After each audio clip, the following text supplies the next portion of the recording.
Steve, would you give your name and your current employment? My name is Stephen G. Kilber, and I'm a Vice President with American Water Management Services. And briefly, what's your educational background? I have a bachelor's degree in agricultural engineering. Before coming to work for AWMS, did you have any military service? Yes. And what was that? Before I left active duty, I was a commissioned officer in the United States Army, and while I was in college, I was an infantryman.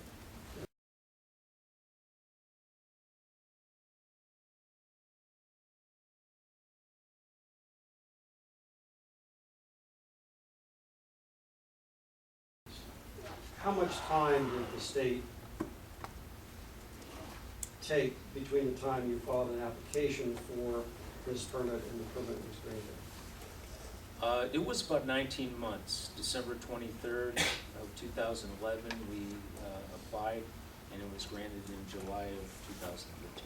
Correction, North Star number 1. We had been told by various vendors and contractors that we were meeting with on the future drilling of our wells.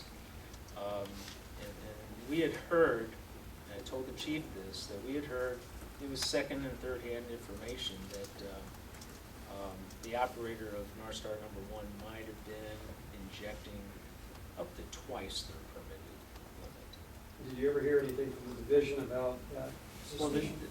Well, no, the chief said that his information wasn't second or third hand, that it was closer than our information. But yeah, it basically confirmed it, and then there was a gentleman that used to work for the division, and he confirmed that too.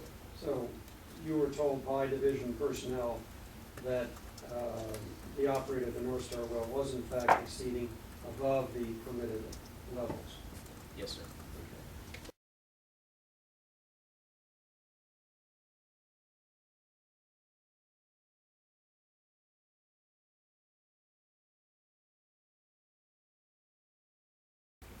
Can you describe what the community reaction has been to AWMS's activity in its community in these microseismic events?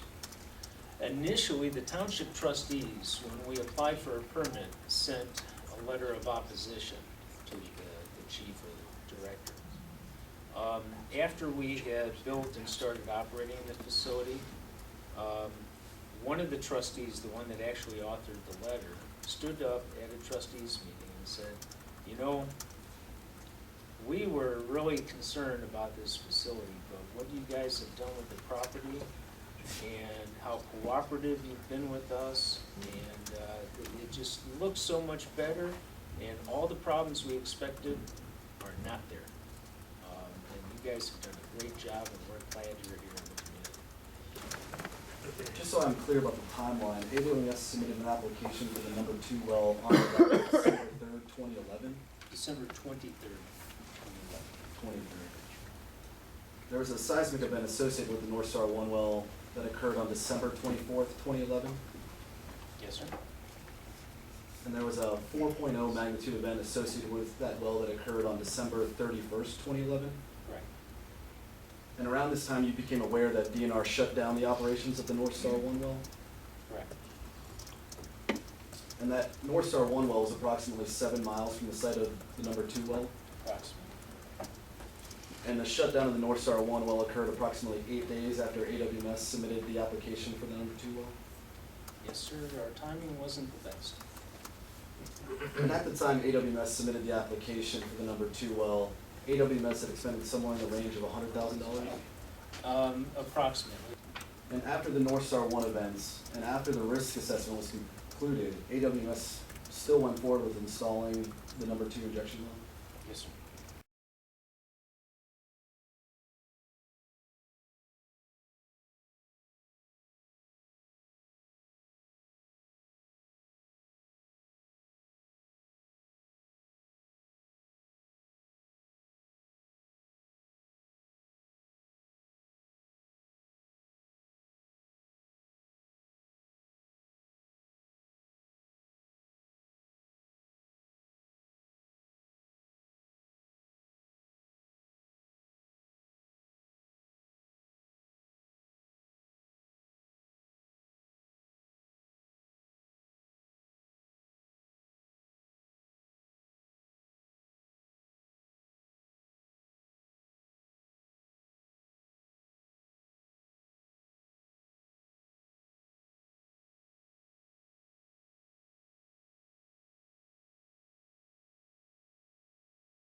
the norm for a felt event is in the neighborhood of 2.5, what would you say is the norm for the magnitude at which damage could occur in terms of a crack in the wall or a plate falls off a shelf? You'd be looking at somewhere between the probably magnitude 3.5 to 3.8 range. Again, it would depend on the structure and site conditions.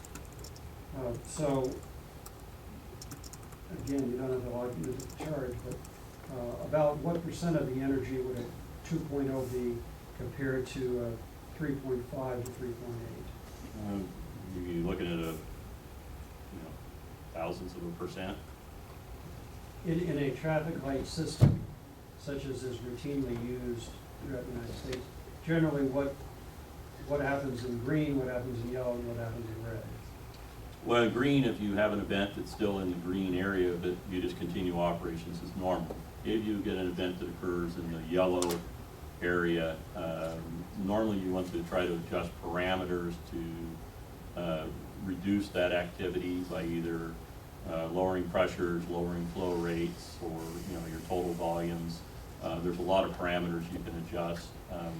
You might change from, if you're pumping at a high rate for a short duration, you may pump that same volume of fluid, but over a much longer period of time at a reduced pressure. Sort of level it out. To level it out. There's a lot of things that can be tried, and in each case we don't know. Each site's specific, so what may work at one site may, you might have to do something slightly different at another site.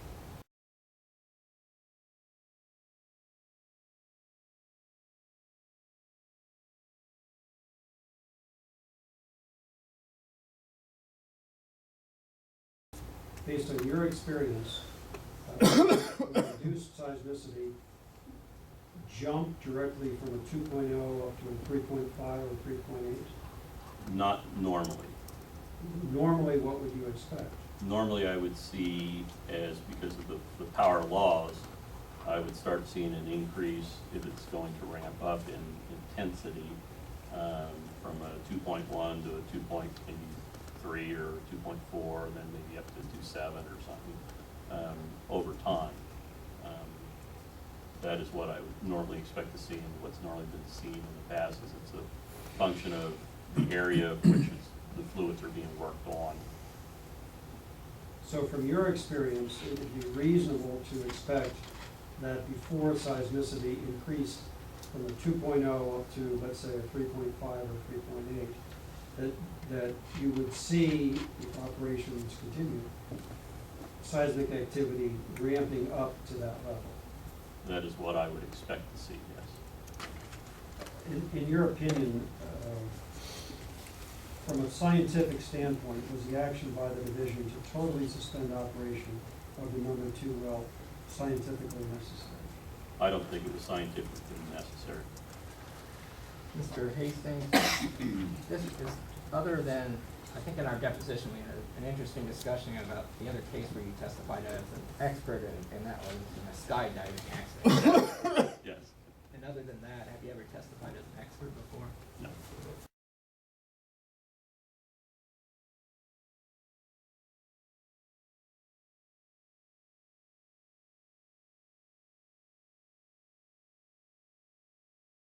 But as an employee of the division, when I became chief in late November of 2011, right after I became chief, we were made aware that there were some seismic events that might be associated with the North Star 1 well in Youngstown.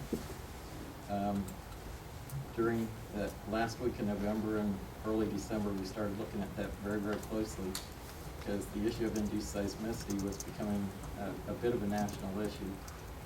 Oklahoma was having a lot of events that were occurring, as were some other states. Was that any particular big jump in seismic activity in terms of magnitude? Yeah, the table shows the magnitude, so I'm not going to go through those, but they ranged through the majority of the months, beginning in March and going up through December. They ranged from low 2s to mid 2s, or a little above mid 2 magnitude. And just before the 4.0, they elevated a little bit up to about a 2.7. Now that had occurred, that magnitude had occurred early. but we were seeing an increase from lower magnitudes to higher magnitudes, from the low 2s to 2.7, and then about a week after we saw the 2.7, we had a 4.0 event. Kind of quick summary. We had a what we believe is a well completion fracking related incident in Harrison County. We had another one in Mahoning County. So we believe we had 2 induced seismicity events that were associated with well completion. There is a difference. We're seeing a scatter to the seismic events. We're seeing quite a variation in depth. We're seeing quite a variation in spatial relationship to the location of the well.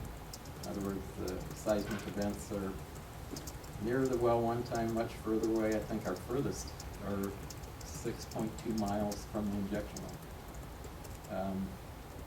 So, you know, we're not seeing a definitive pattern. As we noted, the seismic activity at the American Water location,